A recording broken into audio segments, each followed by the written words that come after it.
Well, Maurice and Christine, in most cases involving questionable actions by police, city officials say they want to reserve judgment until an investigation is completed.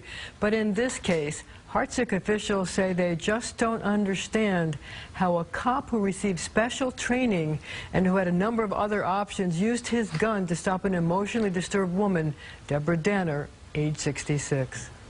The shooting of Deborah Danner is tragic, and it is unacceptable.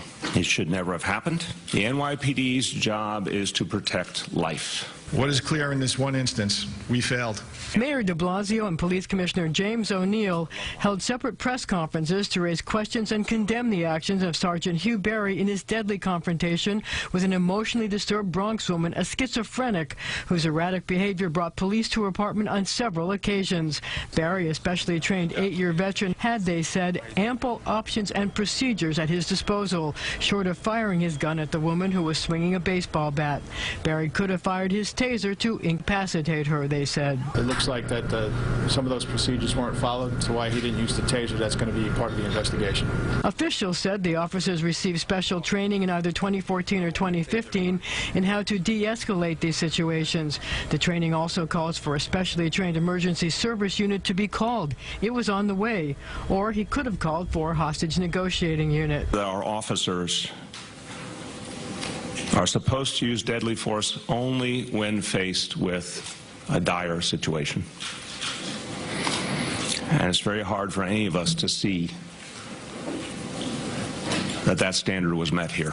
Officials said there have been over 128,000 instances where emotionally disturbed people have been dealt with this year, all successfully. We will fully investigate this situation, and we will cooperate fully with any prosecutorial agencies. But police union officials were furious about the rush to judgment. Being forced to shoot a civilian under any circumstances is traumatic for police officers, said Ed Mullins, president of the Sergeants Union. But to be immediately vilified based on innuendo and the social and political climate only compounds the tragedy. I asked the mayor if he thought his comments denied the cop due process and a fair investigation of his actions. We did fail, and we need to say it out loud, and the people deserve to hear it, and there will be due process. There is no contradiction. We owe it to the people of the city when we know something went wrong to say it went wrong and to be transparent about it. Well, the police commissioner vowed that if the investigation points out needed changes, they will be made. But he also issued a warning to his cops, saying procedures are put in place for a reason and, quote, need to be followed. So I guess it's going to continue for a little bit of time. Marcia, thanks for that information.